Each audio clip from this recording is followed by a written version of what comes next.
Hey there, good morning, good afternoon, good evening, whenever you're seeing this. Sharon Horne-Ellstrom here. Welcome to day 40 of our Let's Grow annual challenge. Today we're talking about, I guess I got a question for you right off the bat, is our topic today is effective communication. Not just communication. We've all experienced communication that didn't go the way we wanted it to. We didn't get the result or the outcome that we wanted. Maybe it resulted in us not talking to someone for a long time or communicating with them or ending a friendship or a relationship, or maybe it sparked an argument. Ever said anything that sparked an argument? One thing I found in long-term relationships and partner relationships, sibling relationships are long-term relationships, right? Is we know the exact phrases and words and tone to use to trigger the other person to get the response we want. Sometimes we want to upset them and we get that and we know how to do that. But let's switch gears and think about how can we effectively communicate, meaning we intentionally get the results and the outcomes that we want from our communications to create growing relationships. Well, I've got about 4 different things I want to touch on with respect to this topic, so I'm going to go pretty quickly. The first one is, I guess let's start with the question. How effective a communicator do you think you are right now? On a scale of 1 to 10, 1 being, yeah, pretty awful, lots of things don't go the way you want them to, 10 being, yep, pretty much every conversation I have creates the result, the understanding, the outcome that I'm looking for. Usually when we communicate with someone, it's to communicate information, it's to ask a question, it's to find out if they want to do something or don't want to do something, how they're feeling, what's going on in their life, etc. Every communication doesn't have an overt result or outcome we want. Sometimes it's just built to build the relationship and to grow closer together. So with that in mind, on a scale of 1 to 10, where do you think you are right now as an effective communicator? I'd say I'm probably about a 5 or a 6. Pretty average in terms of it's something that I need to work on more. I think we always need to continually improve in things like that. And I would say my weakest and worst communication skill and effective communication skill and ability is listening. It's something I'm going to work on my entire life because I always want to improve and get and be a better listener. Now, being a coach and consultant, you'd think listening would be naturally one of my strengths, and it hasn't been most of my life. And I could make excuses and reasons for it, but it just is inherent in part of who I am. I am a very direct person. I want the person that's communicating with me to get to the point as quickly and as easily as possible. But a lot of people that I work with, a lot of people I interact with, need to tell their story. They want to tell their story because they want to build the understanding. And that's where things that we're going to talk about today come into play. Active listening. I am an excellent active listener, but I have to turn it on. And I would like it to be more automatic. So we're going to talk about a couple of things. Number one, a couple of types of communication. One is transparent communication, meaning we are being authentic and real and who we are, and we're not hiding or being sneaky or manipulative in our messages or in our communication. Guess what? I've been in relationships with people that are super manipulative, secretive, closed-minded, and manipulative in their conversations and their behavior. It doesn't feel very good because that's like, I like to think the direct and exact opposite of how I am in communication. So we want to be authentic. We want to be who we are. We want to be honest and open in our communication because that builds trust and understanding and confidence in ourselves and in the other person that we're communicating with. Another type of communication is compassionate communication.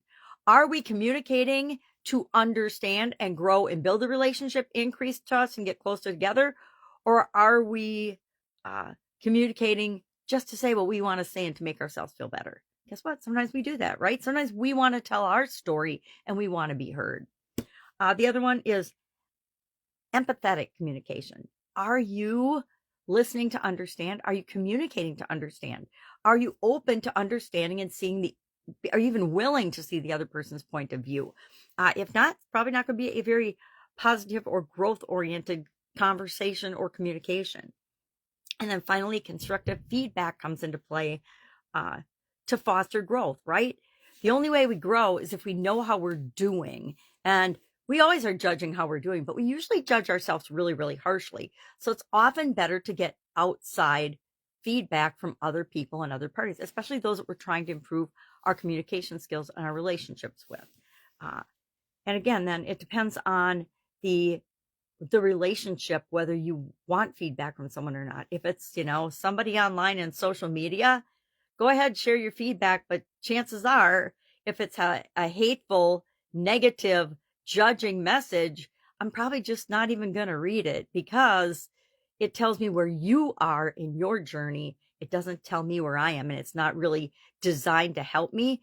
Constructive feedback is designed to help the other person. It's not given to bitch them out or complain or judge them. It's given because you know that if they knew this, it could really help them out, right? Is your spouse cheating on you? Well, your sister or best friend might not want to tell you, but guess what? That's something you really kind of want to know, right? And it might hurt, and you might blame that person, which is really stupid, by the way, in my humble opinion. But sometimes we need to do that, right? Sometimes we need that feedback and information. Sometimes we just need information about life. So, active listening. Today, let's practice a little active listening, because that's one of the most effective ways we can grow in our communication.